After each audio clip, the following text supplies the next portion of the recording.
करतो त्याच्या मागचा हेतू हाच आहे की विद्यार्थी शिकला पाहिजे. आपण गरीब आहे, आपल्याला एखादी गोष्ट कमी आहे म्हणून ते शिक्षणापासून वंचित राहू नये या हेतूने आम्ही दरवर्षी विद्यार्थ्यांना पाठबळ देतो. विद्यार्थ्यांना आम्ही काहीतरी मदत स्वरूपात त्यांना काहीतरी देत असतो. तर विद्यार्थ्यांनी पण त्याचा हे घेतलं पाहिजे की आपण शिकलं पाहिजे, शिक्षण घेतलं पाहिजे परिपूर्ण. कोणत्याही परिस्थितीला न डगमगता मागे न येता आपण पुढं गेलं पाहिजे. कारण आपल्याला हे बघा मदतीचा आमचा हात आहे किंवा अजून बरेच हात भेटतील, पण पहिले आपली मनाची तयारी पाहिजे की आपल्याला काहीतरी करता आलं पाहिजे, आपल्याला काहीतरी करायचं आहे आणि त्यासाठी तुम्ही तयार पाहिजे. आज तुम्हाला आमचे सगळे जेवढे पदाधिकारी असतील, विद्यार्थी विद्यार्थी जेवढे माणसं असतील हे मदत करायला तयार आहे, पण तयार आपण तिथं गेलं पाहिजे, त्यांना म्हटलं पाहिजे की आम्हाला अशा अशा अडचणी आम्हाला हे करायचं आहे, तेव्हा ते मदत करतील. त्याच्यासाठी तुम्ही खूप शिकलं पाहिजे, शिक्षण घेतलं पाहिजे. आमच्या मदतीचा हेतूच आहे की तुम्ही पुढे गेले पाहिजे. जर तुम्ही त्याचा जर फायदा घेतला नाही तर मग आम्हाला मदत करून त्याचं जेवढं आम्हाला म्हणजे ते हे भेटणार नाही. मदतीचं आम्हाला काहीतरी हे भेटलं पाहिजे ना, काहीतरी उत्साह भेटला पाहिजे ना. आम्ही दरवर्षी मदत करतो, विद्यार्थी पुढे जाता, काहीतरी भेटलं पाहिजे का नाही, भेटलं पाहिजे का नाही. त्याचा तुम्ही प्रयत्न करा, शिक्षण घ्या. तुम्हाला काही अडचणी असतील तुम्ही आम्हाला कधीच संपर्क करा, सरांना सांगा, आम्हाला सांगा, आम्ही तुम्हाला नेहमी मदत करू. तर आमचा हा जो हेतू आहे तर आम्ही दरवर्षी इथे येऊन मदत त्याच हेतूने करतो का गरीब विद्यार्थी असतात, विद्यार्थ्यांना काहीतरी आपण केलं पाहिजे. तर यापुढे पण आम्ही हा उपक्रम असंच सगळ्यांनी तुम्हाला ग्वाही दिली की आम्ही हा कार्यक्रम चालू ठेवू, अजून मोठ्या प्रमाणात तुम्हाला मदत देऊ. तर तुम्ही त्याचा पुरेपूर फायदा घ्या हे मी या मोठ्या गोष्टींमध्ये प्रत्येक विद्यार्थ्यांच्या हितासाठी विद्यार्थी विकास संघटना ही लढत आलेली आहे. सरांनी जर हे 2-4 दिवस आधी जसं प्लॅनिंग केलं असतं आपण याच्यापेक्षा मोठा कार्यक्रम केला असता.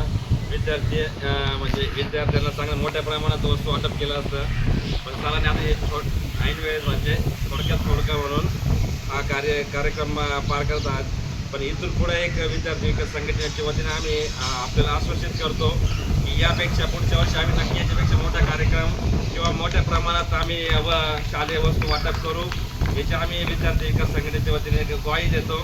आणि विद्यार्थ्यांना कसली काही अडचण आली तर सर तर आहेच, आमचे बोडरे सर आहे, दत्तू भाऊ आहे, गोडके सर आहे, भाऊ आहे. त्याच्यानंतर समजा कुठंही कागदपत्रांमध्ये किंवा कार्यालय कोणतीही काय अडचण माझ्याकडे या सरांकडे या, आम्ही आपल्यासाठी कधी उपस्थित राहू याची ग्वाही देतो. आणि विद्यार्थी विकास संघटनेच्या वतीने वर्धापन दिनाच्या शुभेच्छा देतो. 2 शब्द संपत दिवस आपल्या सर्वांच्या आयुष्यामध्ये आला तो नितीन सरांच्या माध्यमातून. नितीन सर यांनी आपल्या देवगिरी तालुक्यामध्ये आणि देवगिरी शहरामध्ये महाराष्ट्र राज्य विद्यार्थी विकास संघटना ही स्थापन केली. गेली 20 वर्ष त्यांची ही वाटचाल सुरू आहे. नितीन सरांची ओळख हे नितीन सर आहेत आणि हे ज्ञानदानाचं कार्य करतात. जसं तुम्ही शाळेत शिकता की नाही, तुम्हाला शिक्षक शिकवतात, तुम्हाला ज्ञान देतात, तसेच हे सर सुद्धा विद्यार्थ्यांना ज्ञान देतात. त्यांचा एक कोचिंग क्लास आहे, तिथून अनेक विद्यार्थी घडलेत आणि इथून पुढे घडतील यामध्ये शंका नाही. कारण नितीन सरांना मी खूप वर्षापासून ओळखत आलो आहे. त्यांचा एक शांत स्वभाव आणि हसमुख स्वभाव आणि मृद असं बोलणं हे त्यांच्या व्यक्तिमत्वाचं एक वैशिष्ट्य. त्यांना कधी तुम्ही बघितलं तर त्यांची नेहमी विन असते, अपडेट राहणं हे हा गुण त्यांच्याकडून आपण शिकला पाहिजे, बरोबर की नाही. तर आज त्यांच्या महाराष्ट्र राज्य विद्यार्थी विकास संघटनेचा 20वा वर्धापन दिन आज ते आपल्या सर्वांसमोर आपल्या वसतिगृहासमोर साजरा करत आहेत. यापूर्वी ते हा त्यांचा वर्धापन दिन आपल्या वसतिगृहामध्ये आपल्या विद्यार्थ्यांसोबत साजरा करत असतात. आजही ते आपल्यासोबत हा वर्धापन दिन साजरा करणार आहेत. या प्रसंगी त्यांनी जी माणसं कमवली ती माणसंही मोलाची आहेत. या माणसांनी सरांना साथ देतात, इथून पुढे त्यांची साथ कायम असेल. यामध्ये सन्माननीय दत्तूभाऊ शिंदे असतील, सन्माननीय राजेंद्र गोडके सर असतील, सन्माननीय निकेतन जाधव असतील, तसेच संतोष भाऊ राऊत असतील, प्रवीण भाऊ जाधव असतील, ॲडव्होकेट प्रवीण देशमुख सर असतील. ही सर्व माणसं एका ध्येयाने एकत्र आली. मग ते ध्येय काय आहे? तर ते ध्येय आहे की आपण या समाजामध्ये राहतो, या समाजाचा आपण एक भाग आहोत आणि मग या समाजाचं आपण काहीतरी देणं लागतो. मग हे कोणत्या ना कोणत्या माध्यमातून ते पूर्ण करतात. पण त्यांनी असं माध्यम निवडलं की तुम्ही सर्व शालेय विद्यार्थी आहात, तर या शालेय विद्यार्थ्यांना शालेय ज्या गरजा आहेत, त्यांना वही असेल, पेन असेल, या वस्तू आपण त्यांना दिल्या तर एक आत्मिक समाधान आणि समाजाचं देणं म्हणून, तसेच आणि त्यांचा वर्धापन दिन, अशा तिन्ही गोष्टी एकत्र होतात.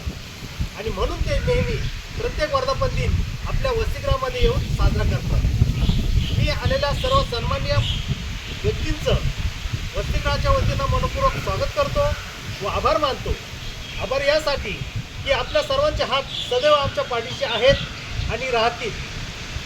म्हणून मी तुमच्या सर्वांचं मनपूर्वक आभार मानतो व विद्यार्थी विकास संघटनेच्या पुढील वाटचाली मी वसतिगृहाच्या वतीनं खूप खूप शुभेच्छा देतो व धन्यवाद मानतो. कारण तुमची साथ आहे म्हणून आम्हाला खूप आधार आहे सर. कारण तुमच्यासारखे दानशूर व्यक्ती समाजात मिळणं खूप दुरापास्त झालं आहे. कोणी कोणाला 10 रुपये लवकर देत नाही, परंतु तुमच्यासारखे माणसं आहेत म्हणून आम्हाला आधार वाटतो की आमचा हक्काचं कोणतरी आहे. म्हणजे आमच्या एखाद्या विद्यार्थ्याला काही गरज वाटली तो तुमच्याकडे आला तर तुम्ही त्याला हक्काने मदत कराल, कारण त्याला माहीत आहे सर मदत करतात. म्हणून सरांच्या या कार्यास वसतिगृहाच्या वतीनं मी पुन्हा एकदा खूप खूप शुभेच्छा देतो व थांबतो.